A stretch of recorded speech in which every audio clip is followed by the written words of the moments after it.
Welcome back. We are live on the road in beautiful Morro Bay. Now, this coastal city offers a wide variety of tourist destinations, many of which, as you might imagine, relate to the ocean, obviously. But down on the Embarcadero across the harbor here is a very interesting museum that takes visitors there inside on a very unique trip into the past, present, and history of skateboarding. All right, this is kind of the board that started everything off. Jack Smith started skateboarding more than 40 years ago. Found an old skateboard in my friend's backyard, and we started skating. It was the beginning of a lifelong connection with the then just emerging sport. I was drawn to the racing side of skateboarding, so I was able to race professionally for a number of years. Afterwards, his career continued in sales and marketing. During that time, Smith began collecting boards and eventually wanted to share them with the public. About 4 years ago, I told my wife, I said, hey, I want to try opening a skateboard museum in Morro Bay.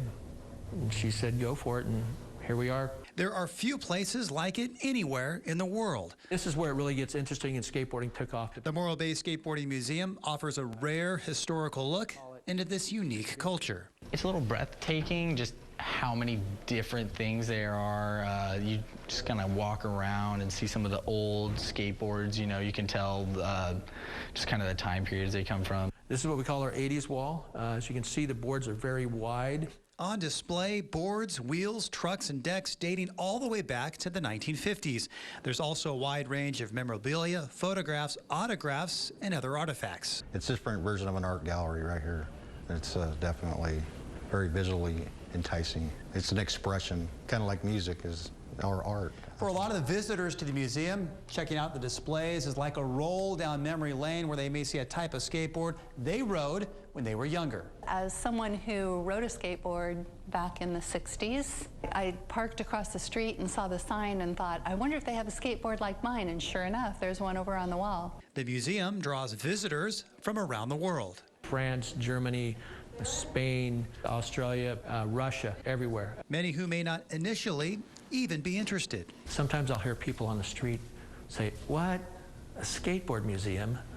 And then they come in, and then they don't leave for an hour. With so much to see and experience, guests who step inside for the ride definitely won't be bored.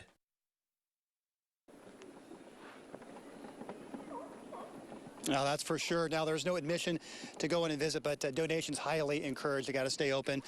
They are open 7 days a week, Monday through Friday from 11 to 5, weekends from 10 to 5. Very, very interesting. Awesome stuff, Dave. That's awesome. And get in there, no admission, make a donation. And Jason, we're fighting with the sun and the fog again.